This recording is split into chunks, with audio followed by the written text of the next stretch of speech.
sujudnya. Berapa lama kita sujud? Kita ke damai ni? Yang sujud esok kita ke damai? Kita lah. Siapa kata aku tak ada masa lah? Tak masa tu. Ya. Jadi kita kena merasakan kita layak nak sujud esok. Kita pun sujud esok. Berapa lama? Berapa lama cikgu? 40 tahun tahu sujudnya. 40 tahun tak ada lenguh-lenguh, tak ada letih-letih. Bukan macam dalam dunia ni. Dalam dunia ni kalau din lama sikit sujud macam. Orang belakang macam mana?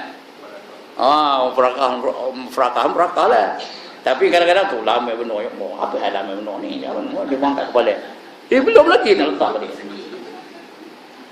Itu kalau kita dalam dunia ni. Tapi di akhirat besok kita sujud 40 tahun tak ada lenguh-lenguh, tak ada letih-letih. Ya, sehinggalah Allah perintahkan supaya mengangkat kepala, baru kita angkat kepala kita tu. Nabi Muhammad pun begitu juga. Dia sujud tak putus-putus sampai diperintahkan Allah suruh angkat kepalanya, baru dia angkat kepalanya.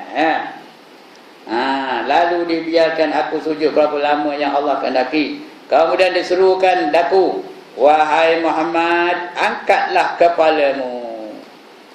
Ya, maka Nabi Muhammad pun mengangkatlah kepalanya.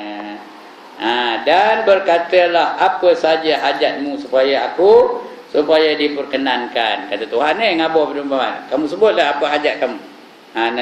Aku perkenankan. Mintalah supaya diberikan.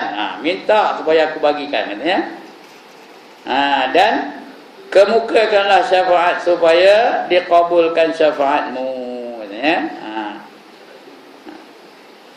Kamu minta lah, aku tahu kamu hendak minta syafaat, nak mensyafaatkan apa umat kamu. Minta lah supaya aku kabulkan, kata Allah kepada Muhammad. Maka aku pun mengangkat kepala. Aku ni siapa?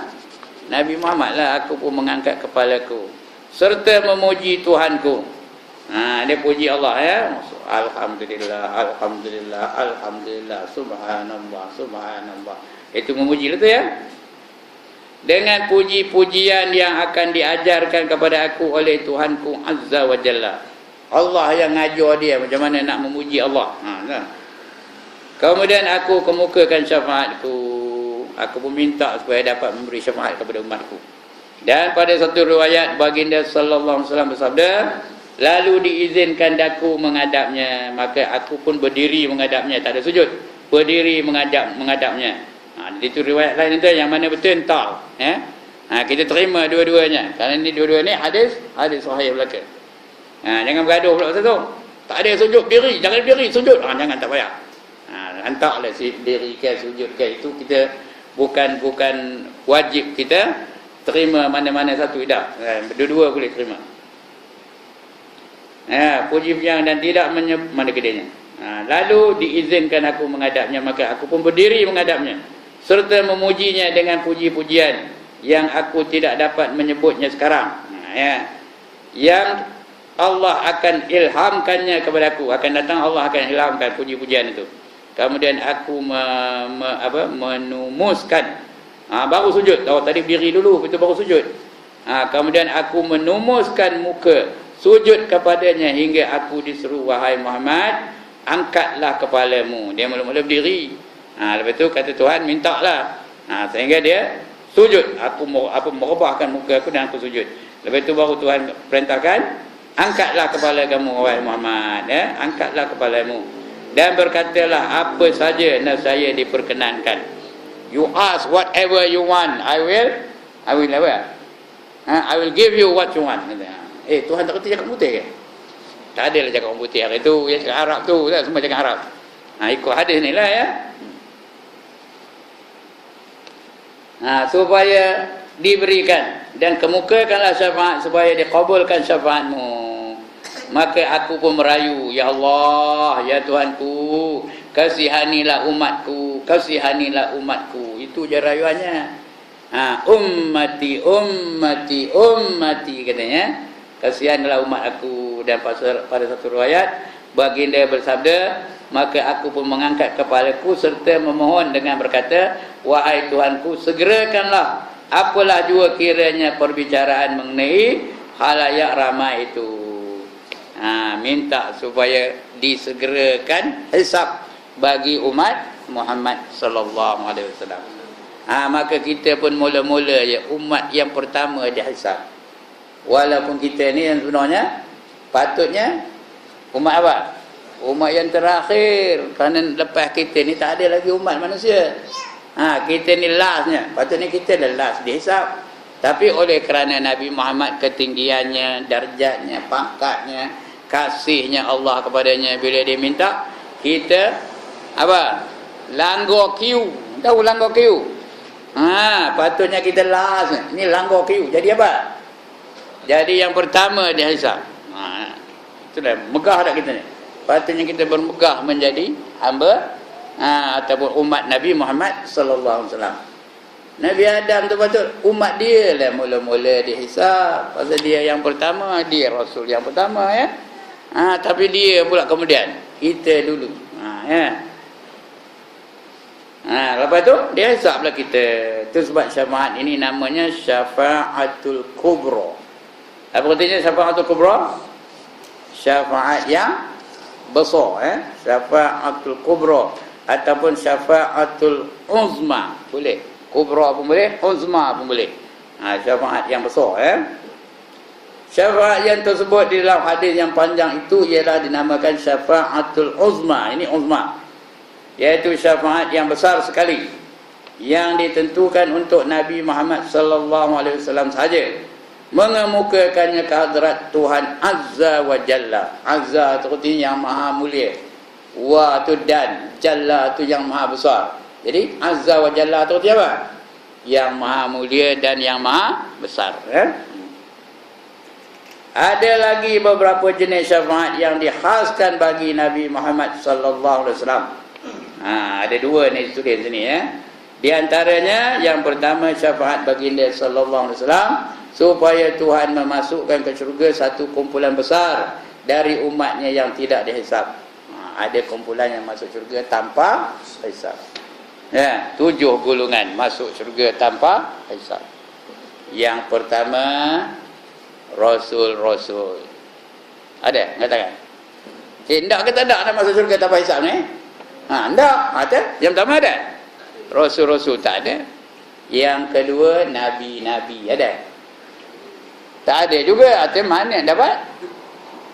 Ghulam Rasul ada? Itu ada lah. Tapi itu nama kedai, bukan nama orang.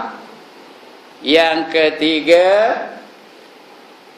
sahabat-sahabat besar. Sahabat-sahabat Nabi lah Khulafaur Rasyidin dan sahabat-sahabat yang bersama dengan Nabi lah. Yang keempat, wali-wali. Itu ada juga dah. Saya pun dah jadi wali lah. Din dah jadi wali. Dah ada wali wali itu tak pakai, itu wali nikah. Yang dipakai wali apa?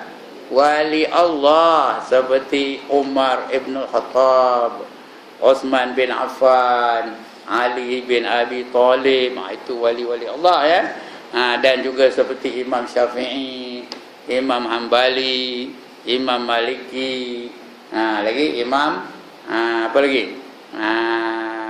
Hanafi seperti Ibrahim pun masuk syurga tanpa hisab tau. Ibrahim apa? Ibrahim Ista? Bukan, Ibrahim Adham. Ibrahim bin Adham. Itu orangnya wali-wali Allah yang masuk syurga tanpa hisab. Yang kelima, tadi dah 4. Yang kelima, orang-orang yang mati syahid. Seperti Sayyidina Ja'far, lagi Yasir, isterinya Sumayyah, orang-orang itu yang syahid mempertahankan agama.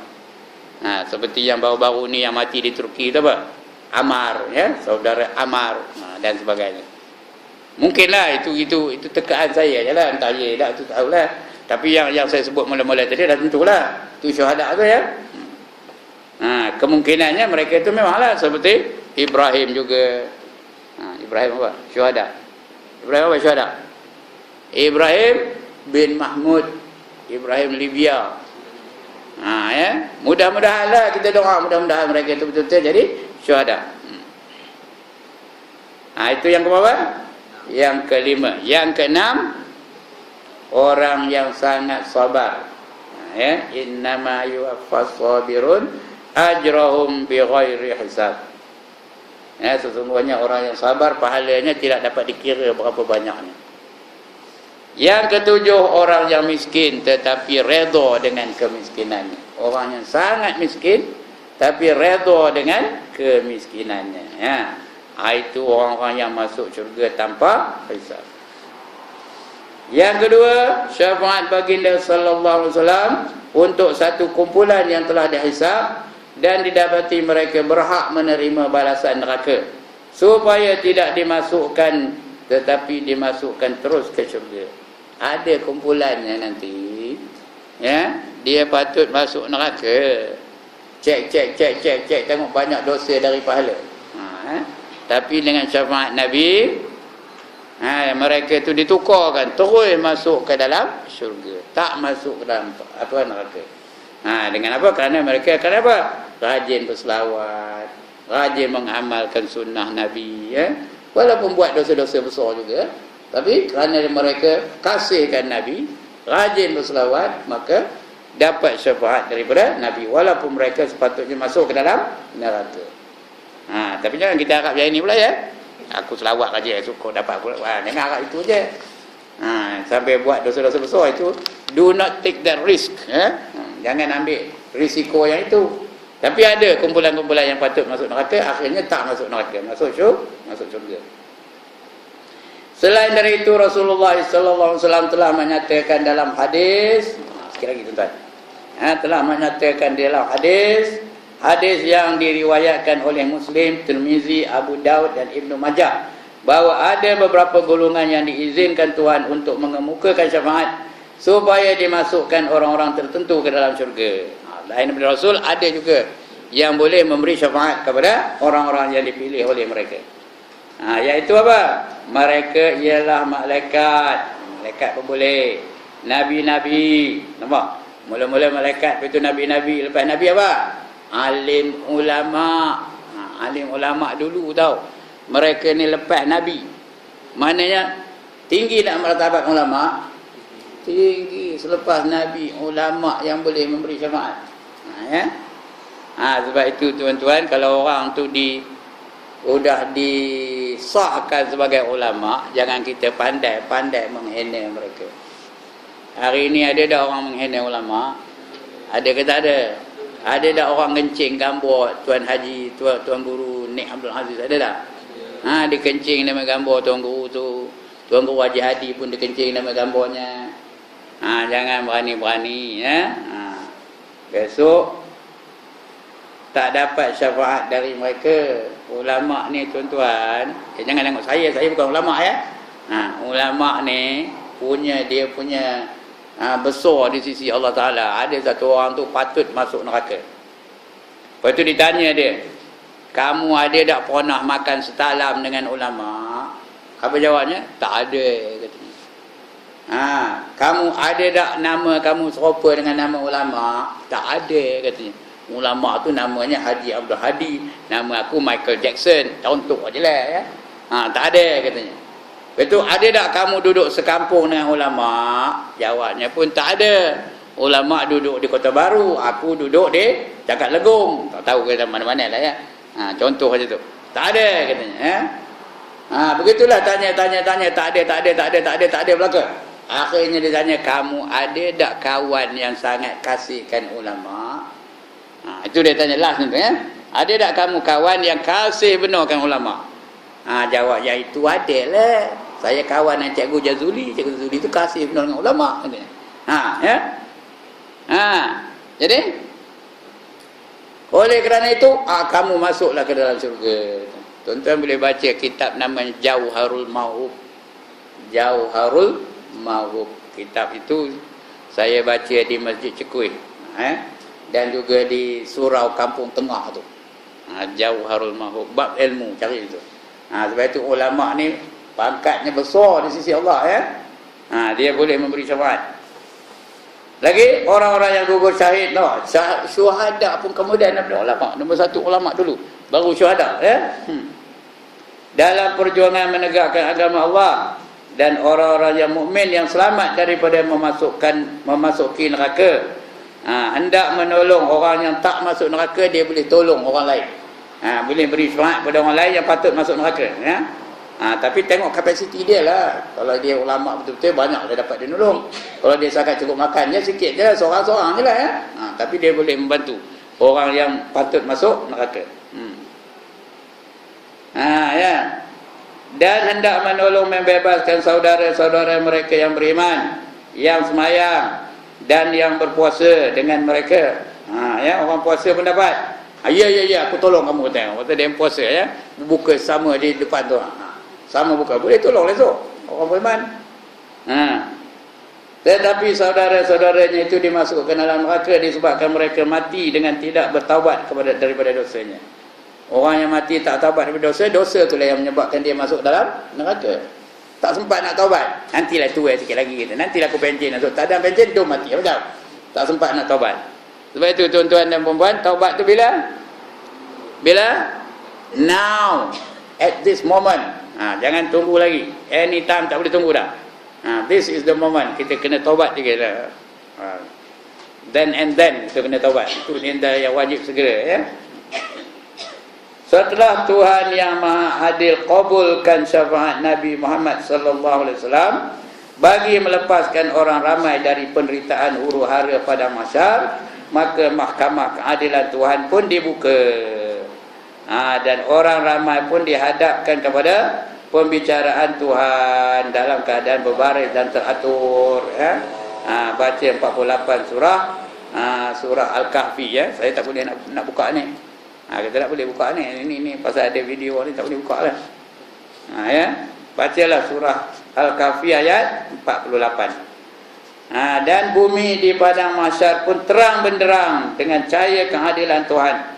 Buku catatan amal tiap-tiap seorang disediakan untuk dibahagikan kepada masing-masing. Nabi-nabi dan saksi-saksi yang berkenaan dibawa ke situ, serta pembicaraan dijalankan dengan seadil-adilnya, ya.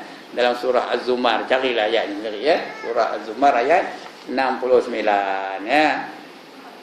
Pada ketika itu, ya. Baik. Habis dah. Tiap-tiap seorang pada ketika dijalankan perbicaraan, disoal dan diperiksa. Tak ada seorang pun tertinggal, ya. Everybody will be question. Ya, tak ada seorang pun tertinggal. No one is going to be left out. Akan disoal dan diperiksa satu persatu. Ya. Tidak akan tersembunyi suatu pun dari bawaan hidup di dunia. Hidupnya di dunia tak ada yang tersembunyi. Sekalipun yang sulit-sulit, soal-soal yang sulit-sulit pun ditunjukkan itu. Faman ya'mal misqala dzarratin khairan yarah. Okey? Wa man ya'mal misqala dzarratin syarran yarah. Itu yang kita hafal. Yang tak hafal ni, yauma idzin tu'raduna la takhfa minkum khafiyah. Itu surah Al-Haqqah ayat 18, ya. Bunyi yang tu lah saya catat sini. Yauma idzin ta'raduna la takhfa minkum khafiyah. Ya. Perbicaraan dimulakan dengan soal, menyoal setiap orang, tiap-tiap seorang yang Tuhan hendak menyoalnya dengan soalan-soalan yang berhubung dengannya, selain daripada soalan-soalan umum yang diterangkan oleh Rasulullah sallallahu alaihi wasallam di dalam hadis-hadis yang berikut. Sampai panjang mana kodnya tu? Udahlah tu, ya. Soalan tu akan datang kita baca insya-Allah, ya. Hadis yang ke-105, insya-Allah panjang ceritanya hadis tu. Begitu juga hadis yang 106 tu, soalan-soalan yang nanti akan ditanya kepada kita insya-Allah. Baik, sekian dulu untuk malam ini. Ada masalah silakan. Tak ada masalah. Nak ditanya ke dak esok ni? Tak ada nak ditanya? Takut jawab saya. Okey, tak ada dah lah sikit.